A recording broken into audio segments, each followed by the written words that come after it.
So Loudoun County obviously has been ground zero for the fight against critical race theory in schools, but the anti-CRT movement is really now nationwide. Just last night in Des Moines, Iowa, pro-CRT students protested the new school board members who support the 1776 pledge, which is a response to this being taught in school. So our next guest is president of 1776 Action, which is a group that backs that pledge and says it's dedicated to restoring honest, patriotic education.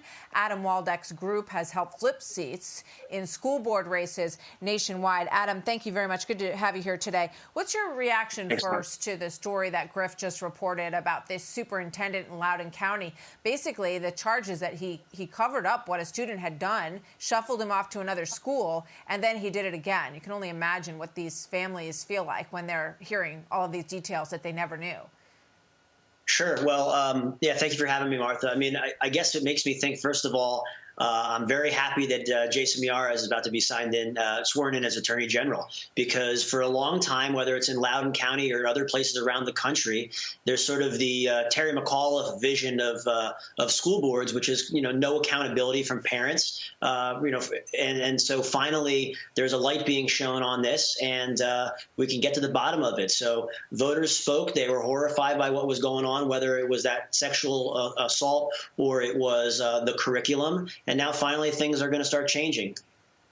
Yeah, we're going to put a map up and show the 9 states that have now passed bills that ban the teaching of critical race theory. Several others have introduced similar legislation. State school boards in states like Florida, Georgia, Utah, Alabama have also issued new guidelines banning CRT-related discussions. And yet, what we continue to hear, even though we have shown very clear examples of this being taught. And I think sometimes people get caught up in the specific definition of CRT, and they don't look at just the broader picture of the things that parents became really aware of when they looked over the shoulder of their kids during COVID and understood a little bit more about what the focus was on at school. And I think a lot of parents just say, look, we really want them to learn math and science and reading and English, and we want them to have an understanding. So, what do you say to people who say this is hogwash, this isn't even being taught in these schools?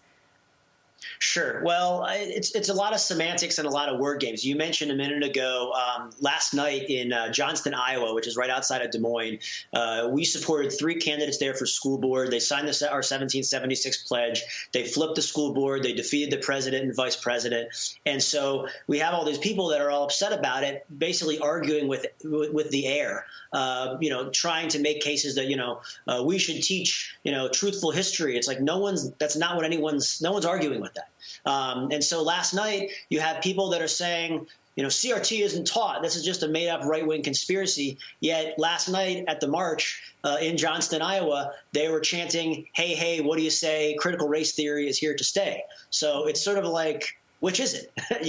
The reality is to just no teacher is handed a book that says, here's your critical race theory lesson for Tuesday. Mm-hmm. The reality is it's a framework for seeing things, and it's woven into every aspect of the curriculum.